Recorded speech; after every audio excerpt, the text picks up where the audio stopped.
नमस्कार, सगरमाथा टेलिभिजनको प्रस्तुति कार्यक्रम प्रश्न समयमा यहाँलाई स्वागत छ। म सुनिल दाहाल। सत्ता गठबन्धन, वामपन्थी गठबन्धन, सत्ता गठबन्धन भित्र पनि फेरि वाम गठबन्धनको बहस सुरु भएको छ र द्विपक्षीय र त्रिपक्षीय छलफलहरू सुरु भएको छ। प्रमुख प्रतिपक्ष नेकपा एमाले वाम गठबन्धनको लागि पनि प्रयासरत रहेको छ भने सत्ता गठबन्धन तोड्ने प्रयासमा पनि लागि परेको छ। मङ्सिरको प्रदेश र सङ्घको निर्वाचनमा कस्तो खालको गठबन्धन बन्न सक्छ भन्ने विभिन्न किसिमका टिका टिप्पणी आकलनहरू सुरु भएको छ र चुनावी माहौल पनि बढेको छ। मङ्सिरको निर्वाचनको दिन तय नभए पनि निर्वाचनले छोप्न सुरु गरेको छ र नेताहरू त्यसतर्फ केन्द्रित हुन थालेका छन्। सरकारसँगै व्यवस्थापिका र न्यायालयमा पनि विवाद देखिएको छ। सँगै मुलुक अर्थतन्त्रले सङ्कटग्रस्त बन्दैछ, तर दलहरू राजनीतिमा केन्द्रित भएका छन्। आज हामी यिनै समसामयिक विषयवस्तुमा केन्द्रित रहेर छलफल गर्दैछौँ। आजको छलफलमा मसँग सहभागी हुनुहुन्छ नेकपा एमालेका नेता सांसद यज्ञबहादुर बोगटी। यहाँलाई स्वागत छ। धन्यवाद। त्यसै गरी आजको छलफलमा मसँग सहभागी हुनुहुन्छ उद्योगी व्यवसायी शङ्कर प्रसाद पाण्डे। यहाँलाई पनि स्वागत छ। त्यसै गरी आजको छलफलमा मसँग सहभागी हुनुहुन्छ नेपाली कङ्ग्रेसकी नेत्री सांसद पार्वता डीसी चौधरी। यहाँलाई पनि स्वागत छ। यहाँहरू तिनैजनालाई म स्वागत गर्छु। एकदमै समसामयिक विषयवस्तुमा म आज छलफल गर्दैछु। म बोगटीज्यूबाट कार्यक्रम प्रारम्भ गर्छु। अहिले सत्ता गठबन्धन र वाम गठबन्धनको पेचिलो अवस्था बन्दै गएको छ। अबको सम्भावना के छ? म सुरुमा राजनीतिक छलफल गर्छु, त्यसपछि अर्थ राजनीतिमा केन्द्रित भएर आजको छलफललाई टुङ्ग्याउनेछु। कस्तो बन्ला मङ्सिरसम्मको राजनीतिक कोर्स, कसरी अगाडि बढ्ला? बोगटीज्यू, म छलफल तपाईँबाट प्रारम्भ गर्छु। धन्यवाद सुनिलजी। अहिले नेपालको वर्तमान राजनीतिक अवस्थाका सन्दर्भमा अब एकातिर सरकारको गठबन्धन सञ्चालन भइरहेको अवस्था विद्यमान छ र हामी नेकपा एमाले प्रमुख प्रतिपक्षी दलको रूपमा जनताको बिचमा र सदनमा हामी उपस्थित भएको अवस्था छ।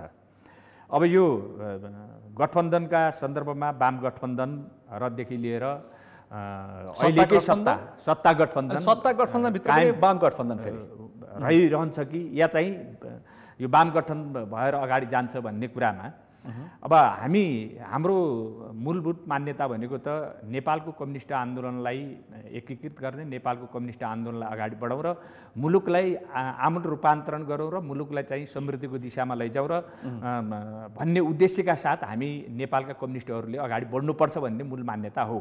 तथापि अहिलेको बिचको परिस्थितिमा त्यो स्थिति सिर्जना भएन र केही वाम घटकका नामबाट केही साथीहरूले चाहिँ के भन्दाखेरिमा नेपाली काङ्ग्रेसको बुई चढेर नेपाली काङ्ग्रेसलाई सत्तामा पुर्याउने खालका कामहरू भइरहेका छन् र अहिले गठबन्धनमा अगाडि बढेको अवस्था छ।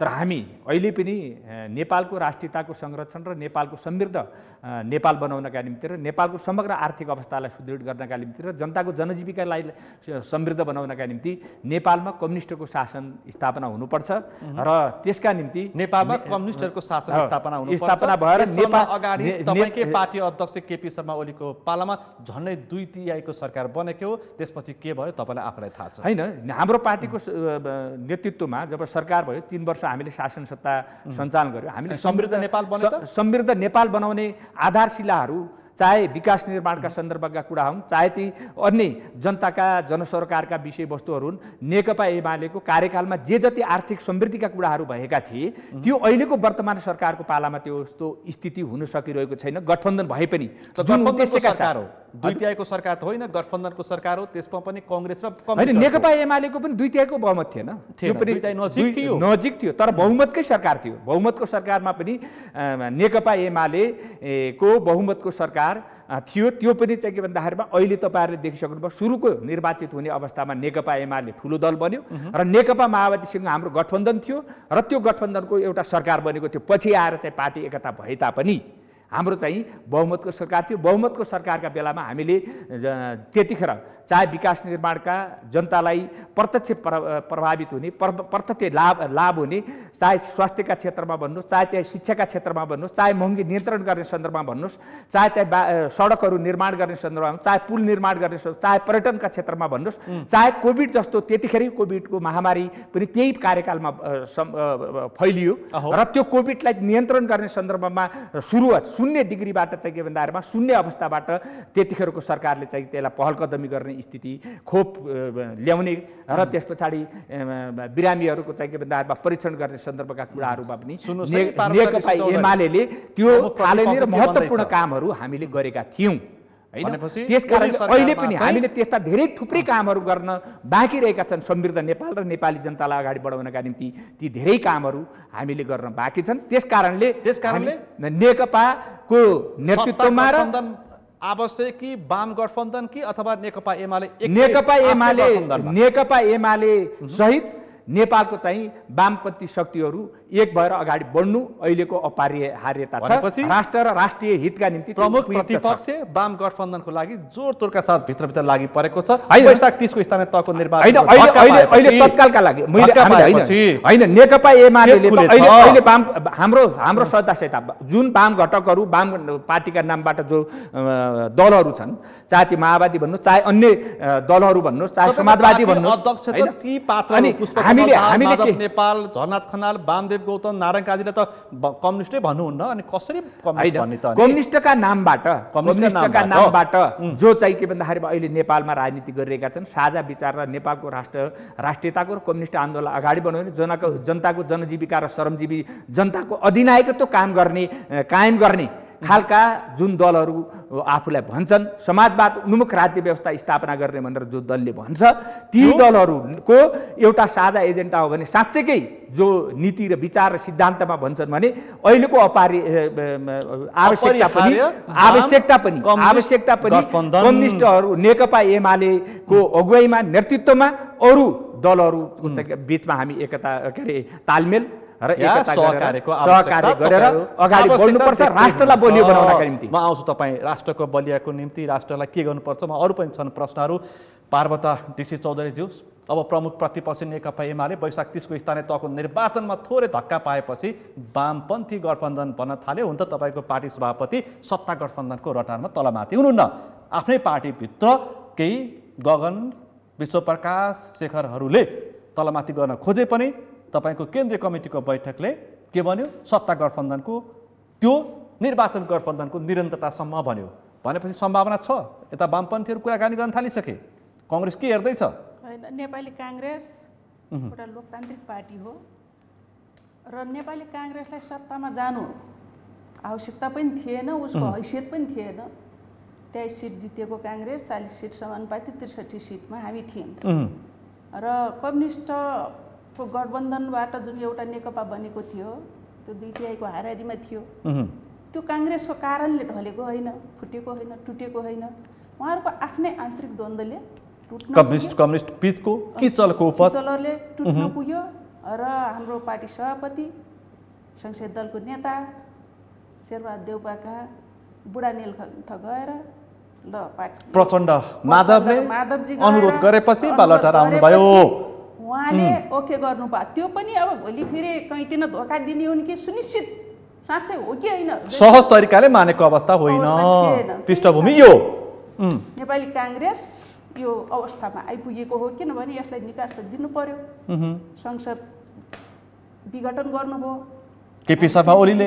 अब त्यसलाई निकास दिनको लागि अब उहीका नेताहरू आएर अब यसलाई बचाउनु पर्यो भनिसकेपछि एउटा लोकतान्त्रिक पार्टीको नेता स्वाभाविक रूपमा यसलाई अनर लिनु राम्रै हो। जनताले यसलाई सकारात्मक रूपमा लिएको छ। अब यो अहिलेको गठबन्धन माधव कुमार नेपाल, पुष्पकमल दाहाल प्रचण्ड, झलनाथ खनाल, उपेन्द्र यादव, बाबुराम भट्टराई, अब फेरि त्यहाँ पनि 2-3 धार देखिन थालेको छ।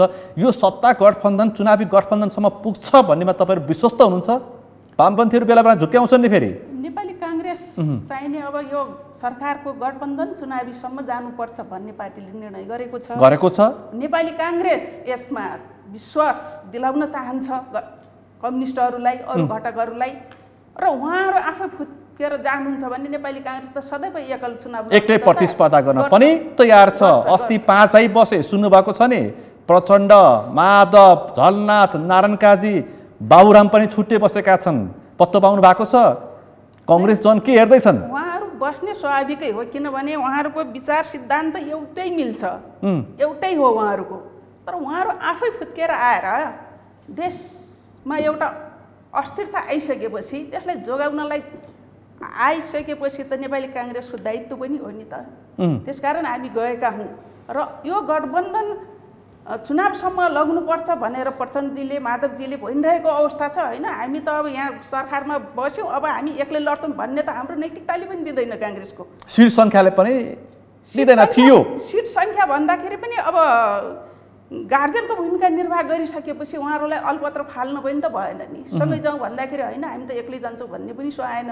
त्यहाँ सँगै जाउँ भनेपछि ठिकै छ नि त। अब भोलिको दिनमा त्यो भागभन्डा गर्दाखेरि कसरी गर्ने हो, नेतृत्व वर्गले गर्ने होला त्यहाँ। त्यसकारण सत्ता गठबन्धनमा तपाईँको पार्टी सभापति त्यति दृढ हुनुहुन्छ, तर वामपन्थी 5 भाइहरू अर्कोतिर छलफल गरिरहेका छन्।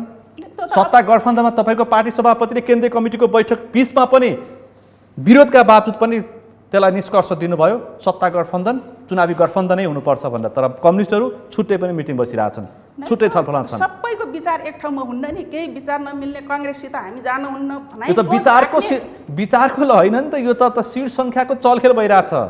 चुनावमा जित्नु पर्यो, अब त विचारले जित्ने कुरा छैन, चुनावमा सिटले जित्नु पर्यो। सिटले जित्नको लागि पनि त अब काङ्ग्रेससित मिल्दाखेरि हामीलाई क्षति पुग्छ भन्ने हिसाबले होला गठबन्धन गरौँ, वाम गठबन्धन गऱ्यौँ भने अब वाम बिचको जति झगडा पनि उनीहरूको आफ्नो विचार त मिल्छ नि त। कम्युनिस्टहरूको विचार र काङ्ग्रेसको विचार त फरक छ। एउटा सत्ताको लागि भएको गठबन्धन जस्तो देखिन्छ, तर त्यो होइन। समय परिस्थितिले त्यो देखिँदैन। किनभनेपछि देउबा एकातिर, प्रचण्ड माधव अर्कोतिर, त्यो पनि देखिन्छ। उहाँहरूकै कारणले काङ्ग्रेस सरकारमा गए हो नि, आफ्नो इच्छाले त गए होइन नि। हामी काङ्ग्रेसमा सरकारमा जान चाहन्छौँ, तपाईँहरू फुट्नुहोस्, यसरी फुट्नु भनेर गराएको परिस्थिति त होइन। कम्युनिस्टहरूले आफैले बाटो बनाइदिएका हुन्, स्पेस खाली गरिदिएका हुन्। एकदम भनेपछि सत्तारूढ गठबन्धन मिले पनि सँगै जान पनि तयार, नमिले पनि नेपाली कङ्ग्रेस एक्लै प्रतिस्पर्धा गर्न पनि तयार। भनेपछि सिट सङ्ख्याको तलमाथि हुनसक्छ। सत्ता गठबन्धनभित्र सिट सङ्ख्याको जरो देखिएको छ। 100 सिटका कङ्ग्रेस हामीलाई चाहिन्छ भनेर कङ्ग्रेसका नेता कार्यकर्ताहरू दाबी गर्न थालेका छन्। 50 सिट सिङ्गल चाहिन्छ भनेर यता नारायण काजी र हरिबोल गजुरीहरू माग्न थालेका छन्। खैर, म तपाईँहरूसँग आउँछु। अब यो बिचमा हेर्नुहोस्, अब पाण्डेज्यू, देश यस्तो सङ्कटमा छ, नेतालाई मतलब छैन। नेताहरू चुनाव मङ्सिरको निर्वाचनमा 6 महिना बाँकी छ, लागिसक्यो। अब गठबन्धनको छलफलतिर 6 महिनामा त कुनै बेला सरकार बन्थ्यो होइन। अब यो मुलुक आर्थिक सङ्कटमा फस्दैछ, श्रीलङ्का बन्दैछ, अस्थिर राजनीतिको उप श्रीलङ्का आर्थिक रूपमा फस्दैछ। कसरी निकास दिने? अब अलिकति राष्ट्रको पनि चिन्ता गर्नु पर्यो, राजनीतिको चिन्ता त छँदैछ होइन। पाण्डेज्यू, तपाईँलाई के लाग्छ? यहाँले दालजी, धन्यवाद दालजी, यहाँले निकै सान्दर्भिक विषय उठाउनु भयो। जस्तै अहिलेको राजनीतिक दलहरूको चाहिँ केन्द्र, मतलब उहाँहरूको बहसको केन्द्र भनेको अथवा त उहाँहरूको बहसको मुख्य एजेन्डा भनेको चाहिँ नि सिट सङ्ख्या अनि आफ्नो चाहिँ क्षेत्र बहुमत लिएर आउने आदि इत्यादिमा मात्रै सीमित छ। जब कि नेपालको इकोनोमी कहाँ कसरी जाँदैछ र यसको लागि के गर्नुपर्छ भन्ने कुरामा उहाँहरूको चासो छैन। हाम्रो इकोनोमीको चाहिँ सुन्नुहोस् है, तपाईँहरू दायाँ बायाँ हुनुहुन्छ, पक्ष विपक्ष। त्यो हाम्रो चाहिँ इकोनोमीको बेसिक फाउन्डेसन हाम्रो एकदमै कमजोर छ, एकदमै कमजोर छ। किन भन्दाखेरि न त हामीले इन्डस्ट्रीलाई चाहिँ प्रायोरिटी दिन सकेका छौँ, न त हाम्रो चाहिँ एक्सपोर्ट बेस चाहिन्छ। जब एक्सपोर्ट र इन्डस्ट्री जब हामीसँग स्ट्रङ हुँदैन, तबसँग हाम्रो नेपाली इकोनोमी चाहिँ केही समयको लागि चाहिँ एक्सपान्ड भए पनि त्यो स्ट्रङ हुन सक्दैन, त्यो जब बलियो हुँदैन। जब बलियो नभएको घर जुनै पनि बेला भत्कन सक्छ। यहाँले चाहिँ जुन राइट कुरा लेख्नु भयो कि हाम्रो जब बलियो नभएको हुनाले भोलि श्रीलङ्का नहोला भन्न सकिन्न। तर अहिलेको इन्डिकेटरहरूले चाहिँ के देखाउँछ भन्दाखेरि हामी कहाँ चाहिँ व्यावसायिक हिसाबले चाहिँ जस्तो हाम्रो नेपालको चाहिँ जुन जिडिपी छ, जिडिपीको लगभग 25% चाहिँ हाम्रो चाहिँ रेभेन्यू कलेक्सन चाहिँ छ लास्ट इयरको। चाहिँ त्यस्तो अवस्थामा पनि लगभग 25% चाहिँ रेभेन्यू कलेक्सन, जिडिपीको 25% चाहिँ रेभेन्यू आइरहेको चाहिन्छ। हाम्रो चाहिँ जुन हाम्रो चाहिँ मेन पावरहरू बिचरा बाहिर गएर चाहिँ जुन पठाउने रेमिटेन्स छ त्यो चाहिँ वृद्धि भइराखेको चाहिन्छ। अनि त्यसपछि गएर के छ भन्दाखेरि अनि हाम्रा चाहिँ व्यावसायिक साथीहरूले चाहिँ जुन इन्डस्ट्रीहरू उसमा चाहिँ जाने क्रम छ त्यो चाहिँ लगभग उहाँहरू कुनै कमी आएको छैन। तर हामी कहाँ जुन पोलिसी र स्टेबिलिटी र चाहिँ यो जुन पोलिसीमा जरुरी भएको चाहिँ कन्सिस्टेन्सी छ नि यो नभएको कारणले हाम्रो नेताहरूमा त्यो भिजन नभएको कारणले गर्दाखेरि चाहिँ यति राम्रो र यति रिसोर्सफुल मुलुक भइदिँदाखेरि पनि कुनै पनि नेताहरूले यो मुलुकको रिसोर्सलाई चाहिँ प्रपरली युटिलाइज गरेर मुलुक समृद्धि बनाउने कुरामा भाषणमा चाहिँ नि समृद्धि आउँछ। अहिले तपाईँले भन्नुभयो उहाँले बारम्बार समृद्ध नेपाल भन्नुभएको छ, उहाँले समुन्नत नेपाल भन्नुहुन्छ, निकाल्नु तर त्यसको बेसिक कसरी जाने भन्ने कुरा न त उहाँहरूसँग छ न सत्ता पक्षलाई थाहा छ न प्रतिपक्षलाई थाहा छ थाहा पाएर पनि बुझ पचाएको पनि हुन सक्छ। किनभने उहाँले मौका नपाएको होइन, नेपाली काङ्ग्रेसले पनि मौका पाएको, बहुमत लिएर आएर सरकार बनाएर चाहिँ भोलि गएर मुलुकलाई समृद्ध बनाइदिएको भए अरू कुनै पार्टीमा नेपाली जनता जान्थेन नि, त्यो मौका नेपाली काङ्ग्रेसले पनि पाएको, एमाले पनि त्यो मौका पाएको। तर उहाँहरूको आफ्नै कारणले चाहिँ त्यो दुवैजनाले त्यो मौका गुमाउनु भएको छ। त्यस कारणले चाहिँ उहाँहरूले मौका नपाएको, उहाँहरूले त्यो मौका नपाएर नगरेको होइन, मौका पाएर पनि उहाँहरूको आफ्नै कारणले गर्दाखेरि चाहिँ नि नेपालका एमालेको पनि नेपाली काङ्ग्रेसको पनि उहाँहरूको आफ्नै कारणले गर्दाखेरि चाहिँ नि यो मुलुक ध्वस्त भएको छ। नेपाली काङ्ग्रेसले अहिले बिपीको सपना बेचेर राजनीति गर्ने हो, एमाले चाहिँ नि मनमोहनको सपना बेचेर राजनीति गर्ने, त्योभन्दा अरू बढी केही पनि भएको छैन अहिलेसम्म। त्यति नै हो अहिलेको राजनीतिबाट। अहिलेको बस अर्थ राजनीतिमा हुनुपर्ने अहिलेको बस राजनीतिमा पनि राजनीति मात्र भइरहेको छ, तर मुलुक कहाँ पुग्दैछ। तर नेतालाई चाहिएको छ, मङ्सिरको निर्वाचनमा नेतालाई पैसा चाहिएको छ, पैसा त चाहिँदो रहेछ नि त राजनीति गर्न, तर मुलुकमा पैसा आर्जन कसरी गर्ने भन्ने विषयमा चाहिँ नेताहरू ध्यान केन्द्रित गर्न सकेका छैनन् भनेपछि अवस्था कहाँ जाँदैछौँ हामी, कस्तो बन्दैछ होइन। मुलुकले आर्जन गर्ने भन्दा पनि आफूले पोलिटिकल पार्टीहरूलाई कसरी आर्जन हुन्छ भन्ने कुरामा सायद उहाँहरूको चाहिँ चिन्तन बढी होला, सायद त्यो हुनसक्छ। तर के भन्दाखेरि अब सामान्य एक्सपान्सन भयो होला, डेभलपमेन्ट एक्सपान्सन हुन्छ, समय फेजले हुन्छ। समयको फेजले चाहिँ हिजो 10 किलोमिटर बाटो बनिएको छ भने आज 20 किलोमिटर बन्नु सामान्य कुरा हो। त्यसलाई नै डेभलपमेन्ट मान्ने, मैले यति नै गरेँ भनेर मान्ने हो भने त त्यसको पछाडि के भन्नु चाहिँ छैन। होइन भने इकोनोमिक जस्तो इन्डस्ट्रीमा यो पोलिसी ल्यायौँ, फरेन पोलिसी यो लिएर आयौँ, यो कारणले गर्दा इकोनोमीमा यो ठुलो ड्रास्टिक चेन्ज भयो, हाम्रो चाहिँ इन्डस्ट्रीमा यो चेन्ज भयो भन्ने जुन बेसिक कुरा अब हिजो आजभन्दा 20 वर्ष पहिला नेपालमा उद्योगको रहेर ट्रेडको लागि चाहिँ इन्ट्रेस्ट रेट समेत फरक थियो, 4%सम्म इन्ट्रेस्ट रेट फरक थियो। उद्योग गर्ने मान्छेहरूलाई चाहिँ 4% कम थियो भने ट्रेड गर्ने व्यापार गर्ने मान्छेहरूलाई चाहिँ अरू व्यवसाय गर्ने मान्छेहरूलाई 4% बढी इन्डस्ट्री थियो भने इन्डस्ट्रीको लागि छुट्टै एउटा चाहिँ ब्याङ्क थियो हिजो चाहिँ नि। त्यतिसम्म प्रायोरिटी पाएको मुलुकमा अहिले चाहिँ जब चाहिँ यो बहुदल आयो त्यसपछि के भयो भन्दाखेरि इन्डस्ट्री अब त्यो बेला 2020को मैले तपाईँलाई डाटा भन्छु, 2020मा हाम्रो चाहिँ एक्सपोर्ट चाहिँ हाम्रो जिडिपीको 13% थियो, अहिले 3%मा झरेको चाहिँ छ, 3%मा झरेको छ हाम्रो। हिजो चाहिँ जिडिपीको 13% हाम्रो एक्सपोर्ट थियो भने अहिले चाहिँ 3%मा झरेको छ। हिजो चाहिँ नि जिडिपीको 15% हाम्रो चाहिँ इन्डस्ट्रीको कन्ट्रिब्युसन थियो भन्दाखेरि अहिले चाहिँ 13%मा झरेको छ। इन्डस्ट्री यस्तो छ, तर रियल म्यानुफ्याक्चरिङ सेक्टरको हिजो 13% थियो भने अहिले 5%मा झरेको चाहिन्छ भनेपछि उहाँको अवस्था यस्तो छ। भनेपछि यो अवस्थामा उहाँहरूले उहाँहरूले क्लेम गर्ने आधार छैन भन्न खोजेको मैले चाहिँ। हिजो चाहिँ नि हामी चाहिँ नि के भन्दाखेरि हामी चाहिँ नि 1:2020को 1:2.35 हाम्रो एक्सपोर्ट थियो भनेपछि हामी 1 रुपियाँको चाहिँ नि एक्सपोर्ट गर्थ्यौँ भन्दाखेरि 2 रुपियाँ 35 पैसाको हामी इम्पोर्ट गर्थ्यौँ। अहिले के गर्छौँ हामी भन्दाखेरि 1 रुपियाँको एक्सपोर्ट गर्छौँ, 14 रुपियाँ 15 रुपियाँको इम्पोर्ट गर्छौँ। भने त्यति ठुलो ग्याप भइसक्यो। किनेर खाने रहेछौँ होइन, हामी उहाँहरूले समृद्धिको कुराकानी गर्नु बेकारको कुरा हो। त्यो सबै त्यसले त्यो डाटाले प्रुभ गर्नु पर्यो नि, डाटाले प्रुभ गर्न सक्दैन।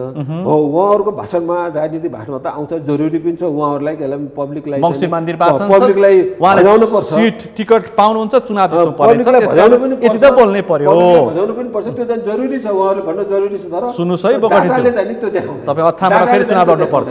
किनभने हामी चाहिँ नि डिक्रिजिङ 10 अझ एउटा इन्ट्रेस्टिङ कुरा म तपाईँलाई भन्छु। ल भन्नुहोस्। 2020मा हामीले 1 रुपियाँको चाहिँ कुनै सामानलाई यो ग्लास 1 रुपियाँमा हामी बेच्थ्यौँ भने अहिले यो ग्लासको मूल्य 98 पैसामा हामी बेचिरहेका छौँ भनेपछि त्यो बेलाको जुन हाम्रो जुन भ्यालु हो नि, टर्म भ्यालु हो नि, त्योभन्दा अहिले हाम्रो डिक्रिजिङ 10 कम छ भनेपछि हामी चाहिँ व्यापारमा त ध्वस्तै छौँ।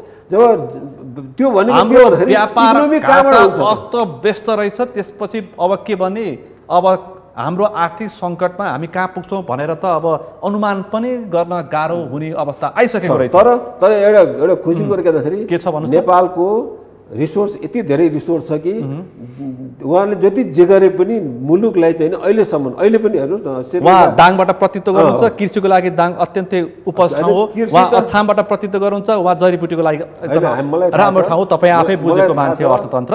नेपालकोमा कृषिमा अथवा जडीबुटीमा अथवा कुनै पनि हाई भ्यालु प्रडक्ट कुनैमा पनि हामीहरू इभन चाहिँ ढुङ्गामा भन्नुहुन्छ अथवा चाहिँ स्टोनहरू भन्छ नि, बाहिर जाने प्रेसियस स्टोनहरू भन्छ नि, कुनै पनि कुराको कमी छैन। माइनिङमा त्यत्तिकै छ हामीसँग रिसोर्स, हामीसँग त्यत्तिकै चाहिन्छ। यो अहिले सबै कुरा भन्नु अहिले भ्याउँदैन, त्यत्तिकै रिसोर्सफुल कन्ट्री हो यो। सम्भावना हुँदा हुँदै पनि बढ्दो राजनीतिकरणले गर्दाखेरि हामीले के हो भन्दाखेरि चाहिँ नि हामी धेरै सायद एउटा कुरा के भन्दाखेरि धेरै ठुलो कहिले काहीँ जमिनदारहरूको छोराछोरी के हुन्छ भन्दा चाहिँ धेरै ठुलो चाहिँ नि जमिनदार कोही धेरैको त सबैको त नभनौँ, केही मान्छे कस्तो हुँदाखेरि सबै पुगिया छ के अरे अब जे गरे पनि हुन्छ भन्ने एउटा एटिट्युड डेभलप हुन्छ नि।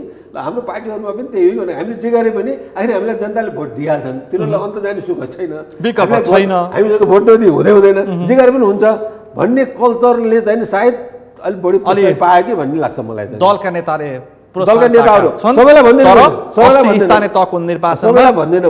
तहको निर्वाचनमा बारेन शाह, हर्क साम्पाङ र गोपी हमालले पनि निर्वाचन जितेका छन्। त्यो सङ्घ र प्रदेशको निर्वाचनमा पनि देखा पर्न सक्छ। भोगटी त्यो तपाईँको अछाममा पनि त्यस्तो नहोला भन्न सक्दैन। त्यसकारण अब भन्नुहोस् कि समाजवादी केन्द्र बनाउने, पहिला त मुलुक समृद्ध हुनु पर्यो, आर्थिक रूपमा सम्पन्न हुनु पर्यो।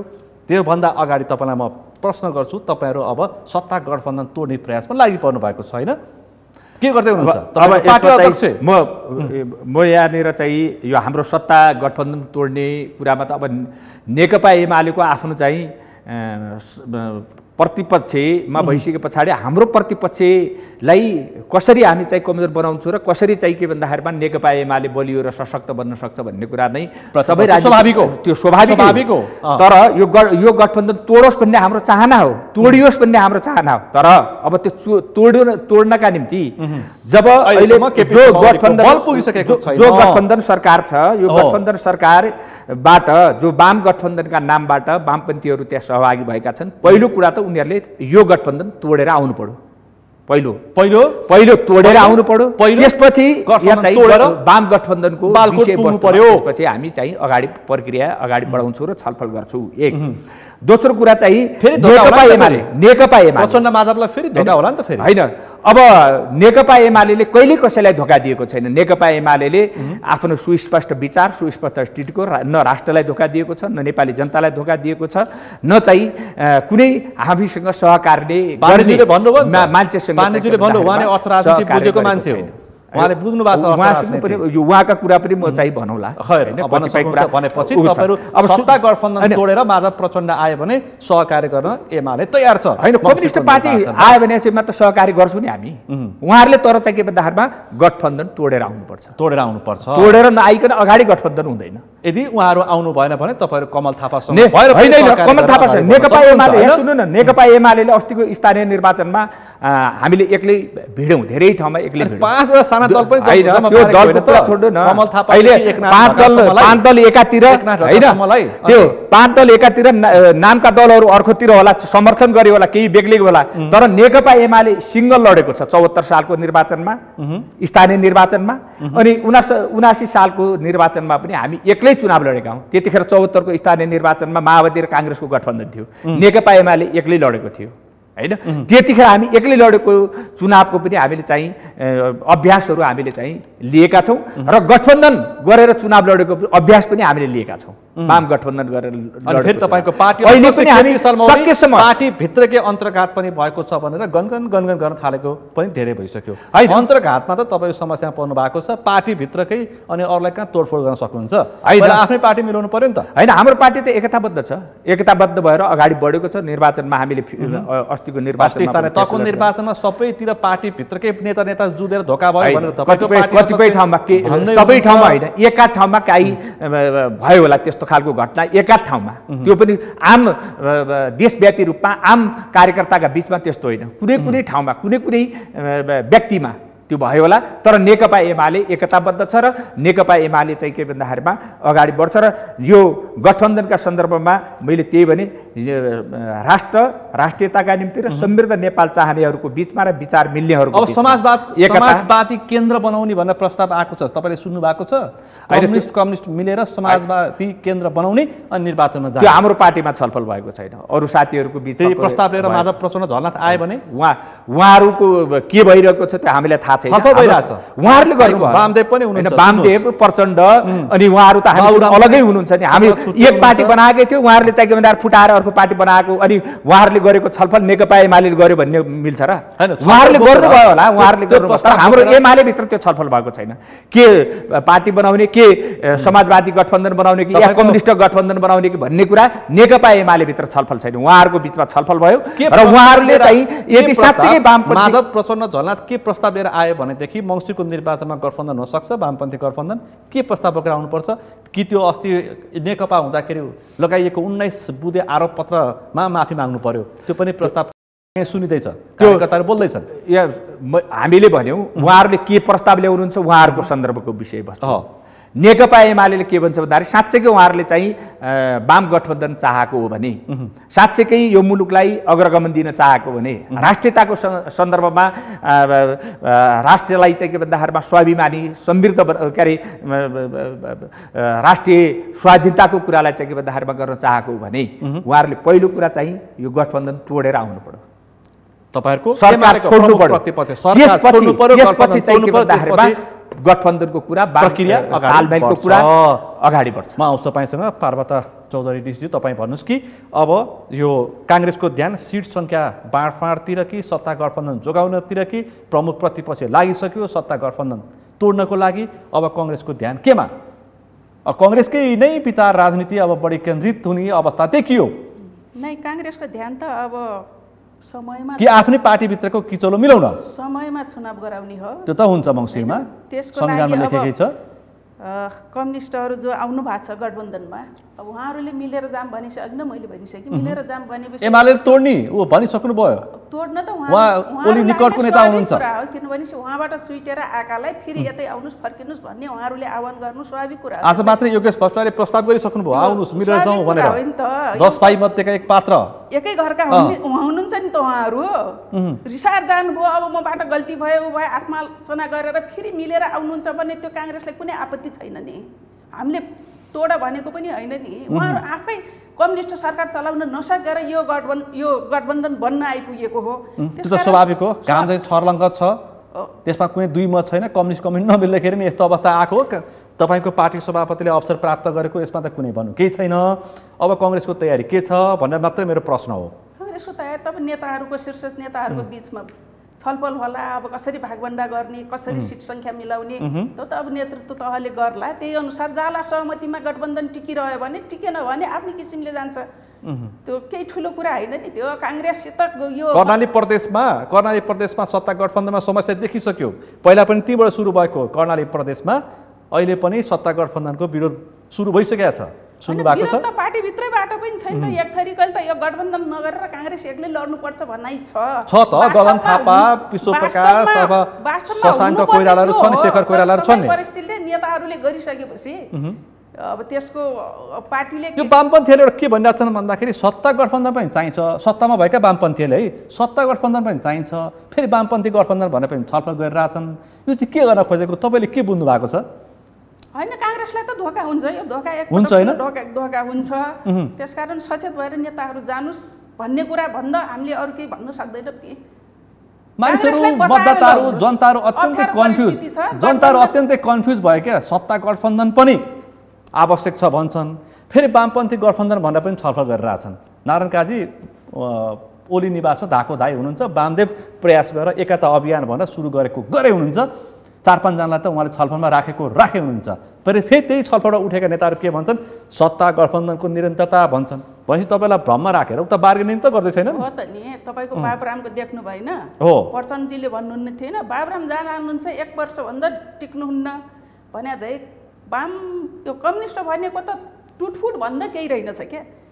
टुट्ने फुट्ने गर्ने केही होइन। 51 पटक फुटिसके वामपन्थीहरू कम्युनिस्टहरू कम्युनिस्ट नेकपा बनेकोले यो मुलुकको विकास गर्नलाई साना मसिना कुराहरू त सँगै लिएर जान सक्नु पर्थ्यो नि। मुलुकको चिन्ता भएको भए सिक्नुस् काङ्ग्रेसबाट होइन, त्यो चिन्तै फुटेर पनि छुटेको अवस्था छ। फुटिसक्यो पार्टी, अब चुनावमा जाँदैछ, यो गठबन्धन गयो भने फेरि हामीलाई केही नेताहरू को हार्ने हो को जित्ने हो, अब त्यो खेल नै सबैको गठबन्धनलाई टुटाउने एक थरी, गठबन्धन टुट्न नदिने एक थरी, दोहोरो भिडन्त भइरहेछ। अब कसले भित्रभित्र भिडन्त भइरहेछ, त्यो स्वाभाविक कुरा। एउटा अहिले देउबा चाहिँ कसिलो पार्ने प्रयासमा हुनुहुन्छ, ओली फुटाउने प्रयासमा हुनुहुन्छ, अरू फाइदा कहाँ हुन्छ त्यसमा दौडधुपमा छन्। स्वाभाविक कुरा हो, किनभने चुनावमा त जित्नु छ, सङ्ख्या ल्याउनुपर्छ, सङ्ख्या आए नै सरकार बनाउने हो, सरकारको नेतृत्व गरेपछि नै विकास गर्न सकिन्छ, समृद्ध नेपाल बनाउन सक्छ। अस्ति फेरि वैशाखको निर्वाचनमा प्रचण्ड र देउबाको फेरि छुट्टै सिटिङ भएछ।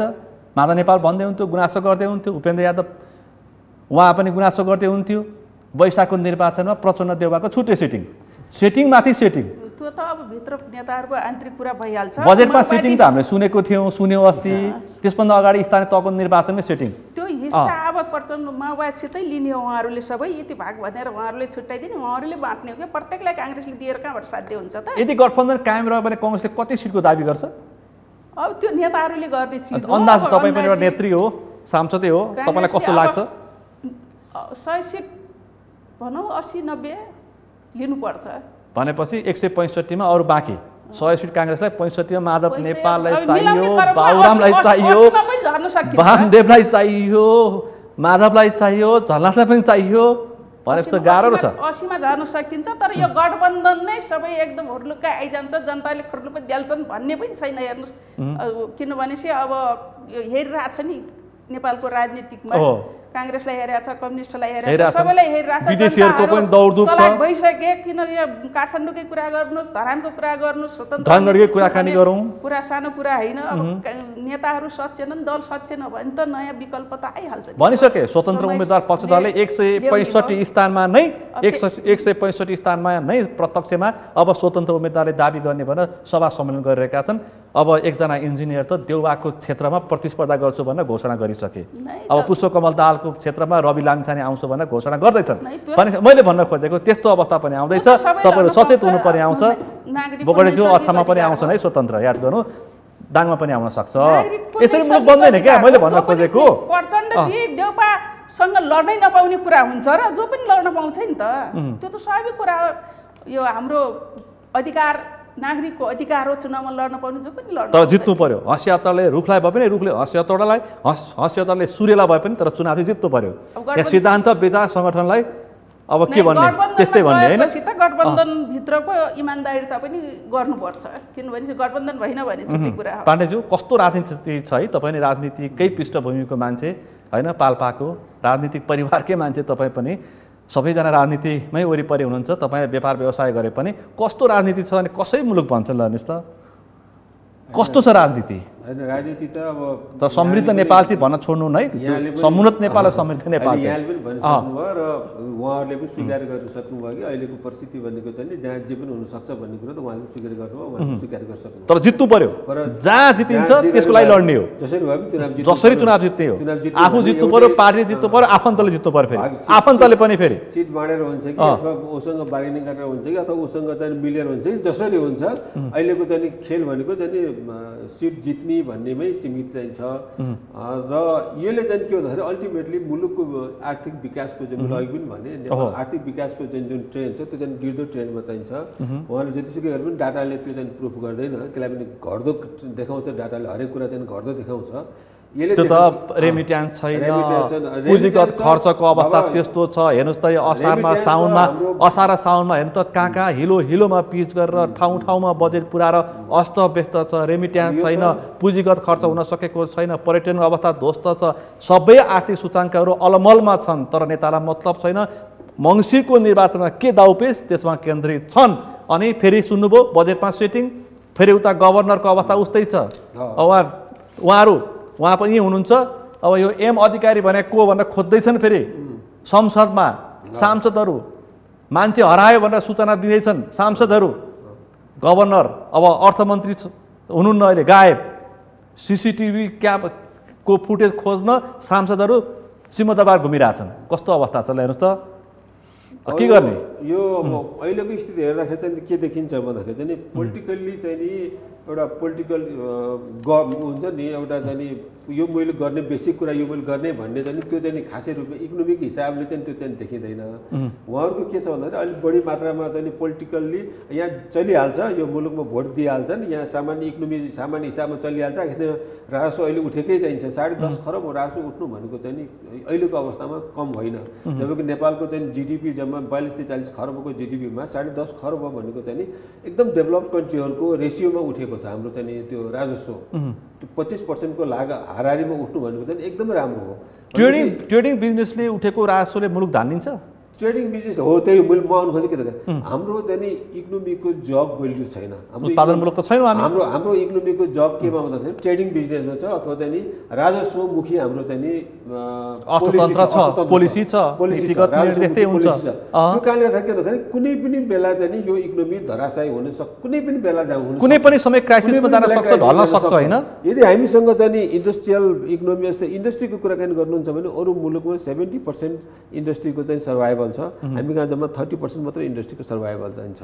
त्यो भनेको के भन्दाखेरि हाम्रो चाहिँ नि पोलिसीको कारणले गर्दाखेरि चाहिँ नि हाम्रो ब्याङ्किङको कारणले गर्दाखेरि चाहिँ नि हाम्रो चाहिँ नि गभर्मेन्टको चाहिँ नि अनस्टेबिलिटीको कारणले गर्दाखेरि चाहिँ नि पोलिसीमा चाहिँ नि हुन सक्ने यी कारणले गर्दाखेरि हाम्रो चाहिँ इकोनोमी चाहिँ के हुन्छ भन्दा चाहिँ नि हाम्रो इकोनोमीको जब भ्याल्यु चाहिँ तर नेताले अर्को एउटा भन्ने अवसर प्राप्त गरेका छन्, रसिया र युक्रेनको वार र कोरोनाको कारणले गर्दाखेरि अर्थतन्त्र डमडोल हुन पुगेको राजनीतिक अस्थिरताले होइन भन्छन्। तर श्रीलङ्काको दृष्टान्त दिँदाखेरि राजपक्ष परिवारमा 9 जना मन्त्रीमण्डलमा अहिले भागेर मालदिप्समा गएर बस्नु परेको छ भनेपछि राजनीतिक अस्थिरताको उपज नै अर्थतन्त्रको सङ्कटको त श्रृङ्खला सुरु भएको रहेछ नि त हैन। राजनीतिक रूपमा यदि स्थिर सरकारको त छैन, भयो भन्दैन। स्थिर सरकार त हामी कहाँ स्थिर सरकार मानिन्छ, यसलाई चाहिँ अनस्टेबल गभर्मेन्ट भनिँदैन। केलाई भने अब यो कोलिसन गभर्मेन्ट पनि अनस्टेबल हुँदैन। केलाई भने जस्तै श्रीलङ्काको स्थिति अथवा म्यानमारको स्थिति अथवा चाहिँ अफगानिस्तानको स्थिति हो भने त्यस्तोलाई अनस्टेबल भनिन्छ। हाम्रो नेपालको जस्तो यसलाई अनस्टेबल भनिँदैन। तर हाम्रो के भन्दाखेरि अनस्टेबल बनाएको कारण के भन्दाखेरि पोलिटिकल पार्टीहरूले आफ्नो निज स्वार्थको लागि यसलाई अनस्टेबल बनाउनु खोजेको मात्रै हो। यसलाई अनस्टेबल गभर्मेन्ट भनिँदैन। नेपालको गभर्मेन्टलाई चाहिँ कोलिसन गभर्मेन्ट हुन्छ, अब त्यो आफ्नो ठाउँमा चाहिन्छ, आफैले बनाउनु खोज्ने, आफैले बनाउनु खोज्ने। अब तपाईँसँग थुप्रै उदाहरण छ, म त्यसमा धेरै जान चाहन्न। आफैले अनस्टेबल बनाउनु खोज्ने। तपाईँले सुझाव दिनु पर्यो कि तलका नेतालाई अर्थतन्त्र सङ्कटग्रस्त छ, तिमीहरूले यसो गर्यो भने मात्रै जोखिन्छौ, तिमीहरूले चुनावमा खर्च पनि यसरी मात्रै पाउँछौ। अब अर्थतन्त्र अब म यो स्थानीय तहको वडा अध्यक्ष लड्न 20 लाख रुपियाँ चाहिन्छ, अब सांसदै उहाँहरू लड्नु पऱ्यो भने लगभग 5-6 करोड रुपियाँ चाहिन्छ। त्यसको लागि चाहिँ उत्पादनतिर लाग्नुपर्छ, अनि मात्रै पैसा जम्मा हुन्छ, अनि डलर आउँछ, बेचेपछि अनि मात्रै पैसा आउँछ भनेर तपाईँले सिकाइदिनु पऱ्यो क्या। होइन, एउटा क्लियर कट के छ जनताले बुझ्ने भाषामा, जनताले बुझ्ने भाषामा, एउटा एकदमै बुझ्ने भाषामा के हो भन्दाखेरि नेपालको इकोनोमीलाई चाहिँ नि सही ट्र्याकमा ल्याउन, सही ट्र्याकमा त छ, यसलाई चाहिँ अर्को वृद्धि गर्नको लागि चाहिँ के छ भन्दाखेरि नि national economic and social development यदि बोर्ड सुन्नुहोस् है बगटीज्यू, तपाईँले संसदमा उठाउनुपर्छ, अनि नेपालको तपाईँले पनि संसदमा कुरा उठाउनुपर्छ। इन्डस्ट्रियल एक्सपोर्ट डेभलपमेन्ट ब्याङ्क गरेर त्यो ब्याङ्कले चाहिँ नि इन्डस्ट्रीको लागि मात्रै चाहिँ फोकस गरेर इन्डस्ट्रीलाई चाहिँ प्रायोरिटी दिने, अनि त्यसपछि गर्दा चाहिँ पोलिसीमा चाहिँ नि कन्सिस्टेन्सी, पोलिसीको चाहिँ नि एकरूपता पनि गर्ने र त्यो चाहिँ नि लङ टर्म पोलिसी चाहिँ जाने गरी यदि हामीले बनाउन सक्यौँ भने यो मुलुकको अझै पनि रिसोर्स चाहिँ छ। व्यवसाय गर्ने साथीहरू अहिले पनि थाकेको चाहिँ छैनन्, अहिले पनि राजस्व बुझाएरै 10.5 खरब राजस्व बुझाएरै व्यापार गर्न तयार चाहिँ छन्। तर पोलिसीले अथवा नेपालको पोलिटिकल पार्टीहरूले त्यसलाई चाहिँ नि इन्डस्ट्रीलाई र एक्सपोर्टलाई चाहिँ नि प्रायोरिटी दियो भने नेपालको इकोनोमिक जुन अर्थतन्त्रको जग हुन्छ नि त्यो जग पनि भोल्यु हुन्छ। सानोतिनो धक्काले चाहिँ त्यो हल्लिँदा पनि हल्लिँदैन, भत्किँदा पनि भत्किँदैन। यदि त्यो बाटोमा यदि हामी चाहिँ यदि नेपालको पोलिटिकल पार्टीहरूले चाहिँ त्यो बाटोमा जाने यदि प्रयास गर्यो भने चाहिँ नि अझै पनि इकोनोमी बिग्रेको चाहिँ छैन, ट्र्याकमा ल्याउन सकिन्छ। आत्तिहाल्नु पर्ने स्थिति चाहिँ छैन, बिग्रेको चाहिँ नि छ, तर यसलाई चाहिँ नि सपार्नै नसकिने गरी नसकिने गरी चाहिँ बिग्रेको चाहिँ छैन। एक थरी विज्ञहरू चाहिँ भन्दैछन् कि मुलुक अब ध्वस्तै हुन्छ, सकिन्छ, पैसा छैन, केही पनि गर्न सकिँदैन। श्रीलङ्का हुन्छ, कुनै समय ग्रिसमा पनि त्यस्तै अवस्था आएको थियो, कुनै समय टर्किसमा पनि त्यस कुनै समय फ्रान्समा पनि अहिले पाकिस्तान पनि हालत त्यस्तै छ भनेर एक थरी विज्ञले चाहिँ बजारमा पिटिरहेका छन्। त्यो त यस्तो हेर्नुहोस्, अब हामीले हेर्ने डाटा हो हेर्नुहोस्। डाटा के भन्दा मैले अघि पनि भने राजस्व हाम्रो चाहिँ नि जिडिपीको रेसियोमा हाम्रो राजस्वको लगभग 25% छ, एकदमै राम्रो सन्तोषजनक छ। हाम्रो चाहिँ नि एक्सपोर्टलाई धान्ने चाहिँ हामीसँग 6-7 महिनाको कम्तीमा पनि 7 महिनाको हामीसँग चाहिँ फरेन करेन्सी छ, त्यो भनेको पनि राम्रो हो, नराम्रो होइन। हाम्रो रेमिटेन्स जुन फरेन करेन्सी आउने चाहिँ रेमिटेन्स छ त्यो बढ्दो ट्रेन्डमा छ, अलिकति बढेको छ, त्यसलाई पनि यसलाई पोजिटिभ रूपमा लिनुपर्छ। भनेपछि हाम्रो चाहिँ इन्डिकेटर भने जस्तो श्रीलङ्काले लिएको जस्तो ऋण पनि हामीसँग त्यत्रो धेरै ऋण पनि छैन। ऋण लिएको जम्मा हामीले अन्तर्राष्ट्रिय क्षेत्रीय अन्तर्राष्ट्रिय विमानस्थल बनाउन पोखराको लागि मात्रै पोखराको छ, अनि भैरवाको लिएको चाहिन्छ र प्लस अनि हाम्रो चाहिँ अहिलेसम्मको ऋण चाहिँ 17 खरब चान्चुन पुगेको चाहिँ छ। तर त्यति नेपालले धान्न सक्छ होइन, नेपालले धान्न सक्छ। केलाई जिडिपीको 40% भन्दा कम छ त्यो, त्यही कारण त्यो धान्न सक्छ। 40% भन्दा क्रस भयो भने चाहिँ नि अलिकति गाह्रो हुन्छ नेसनल इकोनोमीलाई चलायमान बनाउन। त्यो 40% भन्दा तलै छ, त्यसले धान्न सक्छ। त्यसमा पनि हाम्रो चाहिँ धेरै लोन चाहिँ नि डोमेस्टिक छ, 8 अरब चान्चुन हाम्रो चाहिँ डोमेस्टिक लोन छ। इन्टरनेसनल लोन भन्दा चाहिँ डोमेस्टिक लोन छ। डोमेस्टिक लोनमा के एउटा चाहिँ नि प्रिभिलेज छ भन्दाखेरि हामीले नेपाली पनि तिर्ने हो, इन्टरनेसनलमा डलरमा तिर्दा हाम्रो चाहिँ इन्फ्लेसनले चाहिँ धेरै असर गर्छ हामीलाई चाहिँ त्यो असर चाहिँ नि यसमा थ्याक्न पर्दैन। तर चाहिँ के भन्दाखेरि विगत 5 वर्षको चाहिँ नि लोन 9 खरबको लोन चाहिँ अहिले 17 खरब पुगेको छ। त्यो चाहिँ च्यालेन्जिङ हो है। हामी च्यालेन्जिङमा चाहिँ 5 वर्षको दौरानमा हामीले चाहिँ 9 खरबबाट 17 खरब बनायौँ नि लोन, त्यो चाहिँ नि एउटा चाहिँ नि इकोनोमीलाई चाहिँ च्यालेन्जिङ हो। अर्थतन्त्र यस्तो छ, अब त्यसलाई चाहिँ रोक्नुपर्छ, त्यही हो। अर्थतन्त्र यस्तो छ, तर सरकार चाहिँ रकमान्तर गरेर हतियार किन्ने भनेर निर्णय गर्छ। अब त्यो त अब हेर्नुहोस् यो मुलुकको विडम्बना के हो भन्दाखेरि चाहिँ आयकरमा तलमाथि गरेर राति 12 बजे के हुन्छ पत्तो छैन। यो त यसरी त देश चल्दैन नि, होइन देश त चलिराखेको छ, त्यो यसरी चल्नुमा मात्रै अब चलेको छ। तर सधैँ यस्तै गर्यो भने चाहिँ नि यो मुलुक चाहिँ नि भोलि चाहिँ नि अब के भने मैले अघि भने नि यहाँ जे गरे पनि हुन्छ भन्ने कल्चरले चाहिँ नि काम गरेको छ। हाम्रो पोलिटिकल नेताहरूमा चाहिँ नि चल्ने चाहिँ भइहाल्छ नि, यहाँ अलिकति सामान्यता त मिलाएपछि मिलिहाल्छ भन्ने हिसाबले गरेको छ। तर त्यो सधैँ त्यसले काम गर्दैन कि एडक बेसिसमा जुन काम भइरहेको छ त्यसले सधैँ गर्दैन। खालि एकदम सर्ट टर्म हेरेर काम गर्ने जुन कल्चर छ त्यसले चाहिँ चल्दैन। सधैँ पशुपतिनाथको हात चाहिँ सधैँ कहिले काहीँ दायाँ बायाँ भइदियो भने पाइराखेको छ, भोलि चाहिँ नि नहुन सक्छ। भन्नुहोस् त, अब मुलुकलाई पनि जोगाउनु पर्यो। हुन त तपाईँको पार्टी अध्यक्ष आर्थिक समृद्धिको मुद्दालाई जोड तोडका साथ उठाउनुहुन्छ। सिधै चिनको चुच्चे रेल पोखरा हुँदै म्याग्दी पुऱ्याउँछु भन्नुहुन्छ, तर त्यो त कोरा कल्पना भइसक्यो। कोरा कल्पना भए पनि तपाईँको पार्टी अध्यक्षले जनतालाई सुनाउनु चाहिँ हुन्छ है। अब के छ नारा अब चुनावलाई मङ्सिरलाई? अब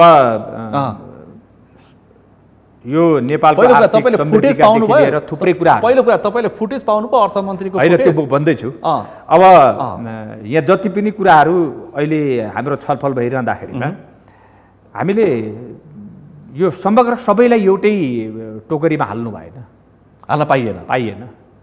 नेकपा एमाले, नेपाली काङ्ग्रेस र अरू माओवादी केन्द्र पनि भन्नुहोस् न, सबैलाई एउटै टोकरीमा हाल्नु भएन, भोलि मिल्ने छ होइन।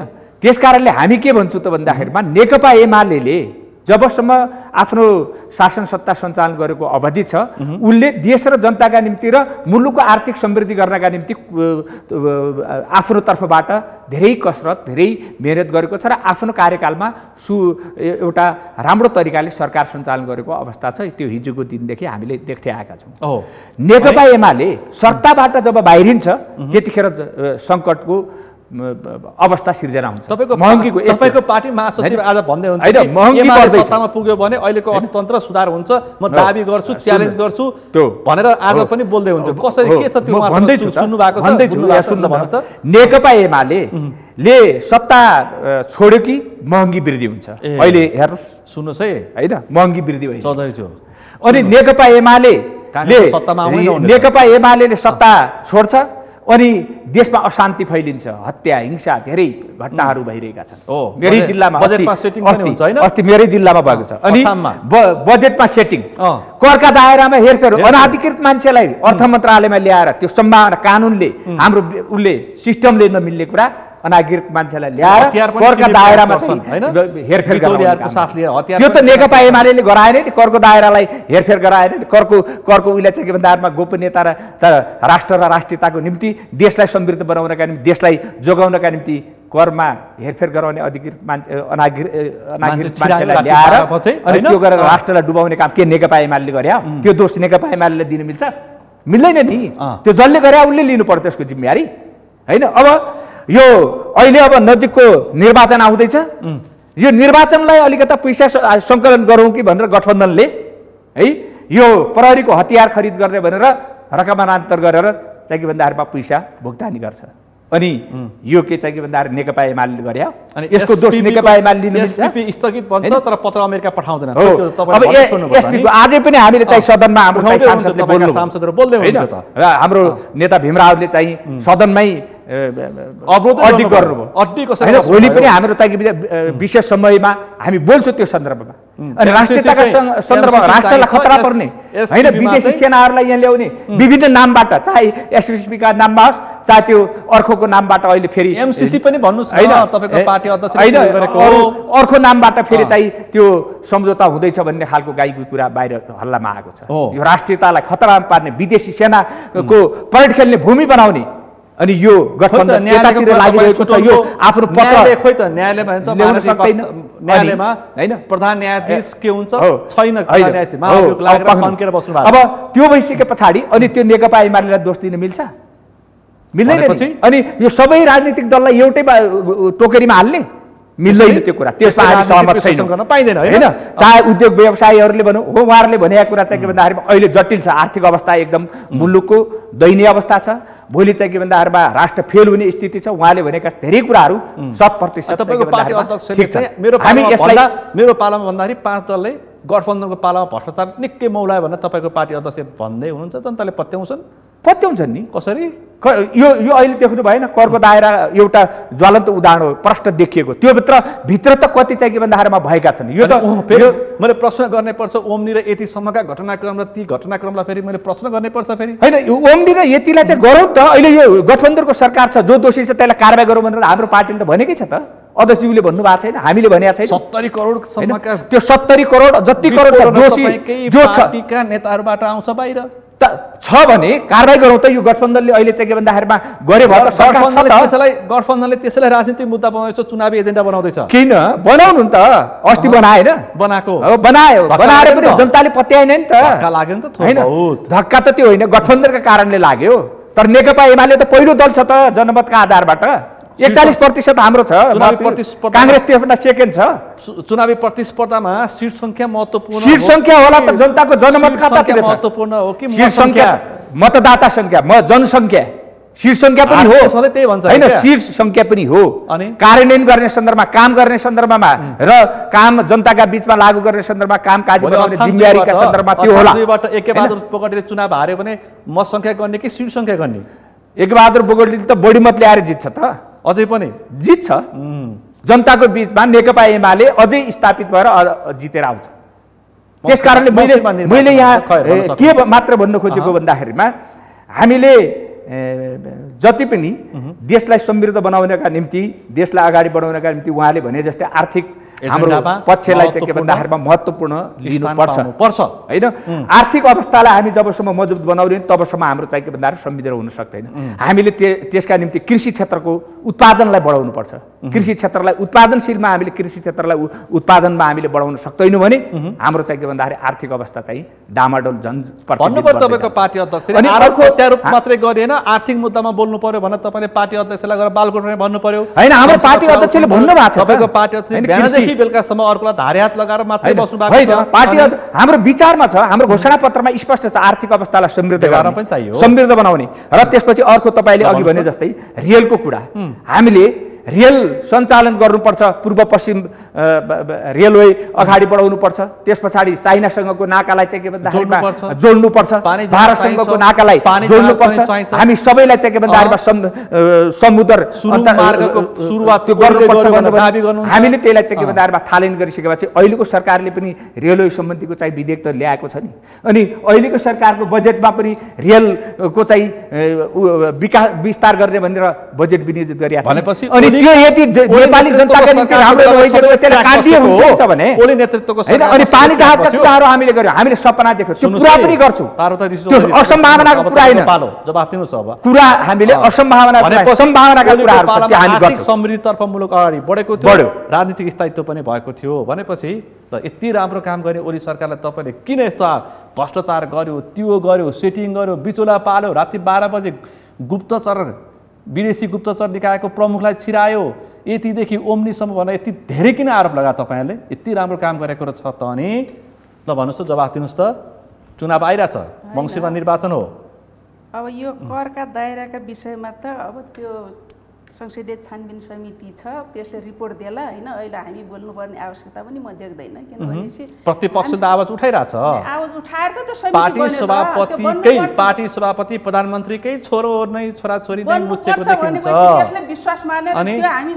समिति गठन गरिसकेपछि त्यसलाई त पर्ख्यौं त्यसको रिपोर्ट के ल्याउँछ त उहाँका नेताहरू पनि हुनुहुन्छ त्योमा रिपोर्टलाई फुटेजै गायब छ उहाँहरू फुटेज खोजे हुन्छ मुसाले फुटेज तार काट्यो भनेर उहाँहरू संसदमा कराको कराइ हुन्छ नि त्यो त आउला नि फुटेज गायब भयो कि के भयो भन्ने कुरा सबै रिपोर्टमा आउला जो रिपोर्टले बताउला अब यो म कस्तो भनेपछि अलि फरक कसैलाई लालछाना लगाएर कांग्रेसले एमालेले कांग्रेसलाई यो राजनीतिक आक्षेपहरू हुन् यिनी सबै मिलेका हुन्छन् हेर्नुस् सबै मिलेका हुन्छन् सबै मिलेका खानी बेला चाहिँ सबै मिलेका हुन्छन् भनेपछि खानी बेला चाहिँ सबै मिलेका हुन्छन् सब मिलेका छन् म 2 कार्यकाल सांसद भएर आए भइसक्नु भएको छ तपाईलाई थाहा छ मिलेका छन् कि जस्तो मलाई आभास हुन्छ के किन भनेपछि तपाईले भनेको आधिकारिक हो तपाई कांग्रेसको दुई पटकको सांसद पनि हो महसुस गर्ने हो नि हामीलाई अब त्यो रिपोर्ट थाहा छैन ओम्नी काण्ड केती काण्ड के काण्ड हैन अब आउँछ बजेट सेटिङ यो सेनेटरी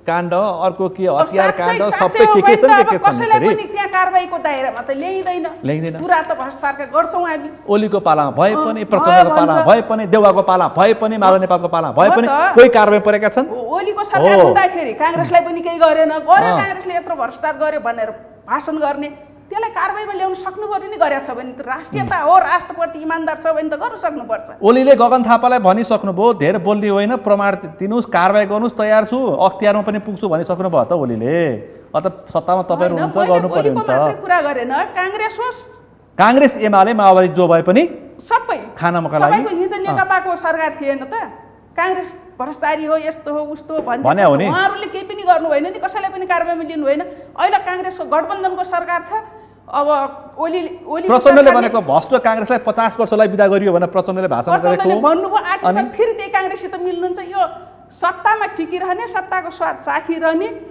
त्यो भन्दा माथि कांग्रेसका नेता भनौं अब कम्युनिस्टका कोही पनि उठ्न सकेको छैन वास्तवमा भनेपछि चुनाव चिन्ह अनि पार्टी दस्तावेज झण्डा छोपिदियो भने अनुवाद सबैको एउटै हो सबै एउटै व्यवहार प्रवृत्ति उस्तै हो एउटै हुन् किनभने चाहिँ कारबाही हुन सक्नु पर्छ नि त पर्छ हैन मूल विषय यो मूल विषय त्यो हो कसैलाई कारबाही गर्दैन भने त राज के छ त यसमा राज के छ भित्र के छ रहस्य भित्र के छ त्यो त चल खेल सामान्य मान्छेले बुझ्छ नि त यिनीहरु सबै मिलेर रहेछन् उलाई कारबाही नगर्ने उलाई कारबाही नगर्ने भाषण फेरि यसले यति गर्यो भ्रष्टाचार भन्ने उलाई दोष लगाउने हामी मात्र विकास प्रेमी हौं भन्ने कसो कुरा पत्याउने अस्ति ओलीले भ्रष्टाचार गरे भने आज देउवाको पालामा सरकारमा उस्तै कुरा सुनियो अब कसो कुरा पत्याउने त्यही त भनेपछि अन्तिममा छु म कसो कुरा पत्याउने पाण्डेज्यू आज अलिकति न्यायालयको एउटा न्यायाधीश जस्तो हुनुहुन्छ आज तपाईँ चाहिँ एकदमै महत्त्वपूर्ण कुराहरू सान्दर्भिक विषय उठाउनु धेरैचोटि उठाइरहेको छ हामीले चाहिँ नि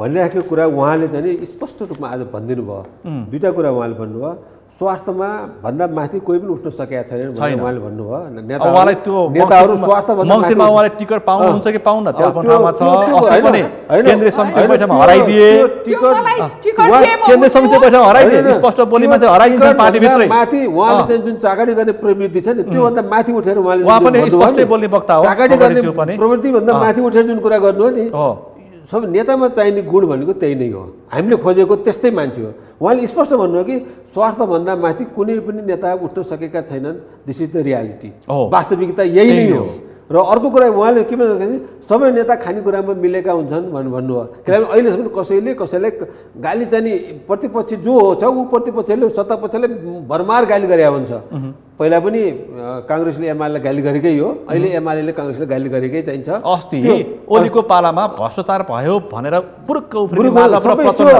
माधव प्रचण्डलाई थाहा छैन होला। हामी बाहिर बसेर सबै हेरेका छौँ। माधव र प्रचण्डलाई ओलीको पालामा भ्रष्टाचार भयो मानौँ, माधव र प्रचण्डलाई थाहा छैन होला। अनि अहिले भ्रष्टाचार भयो भनेर पुरुक्क उफ्रिरहेछन्, माधव र प्रचण्डलाई थाहा छैन होला। हो, कुरा यहाँनिर छ। खालि के हो भन्दाखेरि चाहिँ नि अब उहाँले स्पष्ट रूपमा भनिसक्नुभयो कि चाहिँ नि सबै कुरा सबै मिलेका हुन्छन् भन्नु। दर रेटको कुरा आयो। दर रेट त आज होइन, धेरै पहिलाबाट चलखेल सुरु भएको। उहाँले भन्नुभयो हाम्रो पालामा भएको थिएन भन्नुभएको छ, उहाँको पालामा मात्रै भयो भन्नुभयो। त्यो होइन, त्योभन्दा पनि पहिलादेखि दर रेटमा हामी व्यवसायीलाई थाहा छ, हामीलाई थाहा छ। हरेक सरकारका मान्छेहरू इन्भल्भ थिए। कसैको चाहिँ नि अब ढङ्ग पुर्याएर गऱ्यो, कसैले ढङ्ग नपुर्याएर गऱ्यो, त्यति फरक हो। हस् त, तपाईँहरू तिनजनालाई विशेष रूपमा आभार व्यक्त गर्न चाहन्छु। तपाईँहरू तिनजनाले आज उठेका सवालहरूमा स्पष्ट तरिकाले जनताले बुझ्ने भाषामा जवाफ दिनुभयो। अहिलेको चाहिएको त्यही नै हो। अब दलगत स्वार्थभन्दा माथि देश र जनता हुनु पर्यो, मुलुक जोगिनु पर्यो। आजको बस यही नै थियो यथार्थ। तपाईँले प्रश्न पारिदिनु भयो। तपाईँहरू तिनजनालाई आभार व्यक्त गर्न चाहन्छु। धन्यवाद। आज हामीले विशेष गरी मुलुकको पछिल्लो राजनीतिक अर्थनीतिको मुहार कस्तो छ र मुहारको यथार्थ कस्तो छ र त्यसमा दलगत स्वार्थले मुलुक कहाँ पुग्दैछ र सबै नै राजनीतिक दलका नेताहरू किन दलगत स्वार्थभन्दा माथि उठ्न सक्दैनन् भनेर यिनै विषयवस्तुमा केन्द्रित रहेर आज हामीले छलफल गऱ्यौँ। छलफलमा सहभागी हुनुहुन्थ्यो नेकपा एमालेका नेता सांसद यज्ञ बहादुर बोगटी, त्यसै गरी उद्योगी व्यवसायी शङ्कर प्रसाद पाण्डे र त्यसै गरी नेपाली कङ्ग्रेसकी नेत्री सांसद पार्वता डीसी चौधरी। आजको विषय प्रसङ्ग यति नै। भोलि अर्को विषय प्रसङ्गका साथ कार्यक्रम प्रश्न समय ल्याउने बाचा गर्दै म सुनिल दाहाल पनि बिदा चाहन्छु। सगरमाथा टेलिभिजन हेर्दै गर्नुहोला। नमस्ते।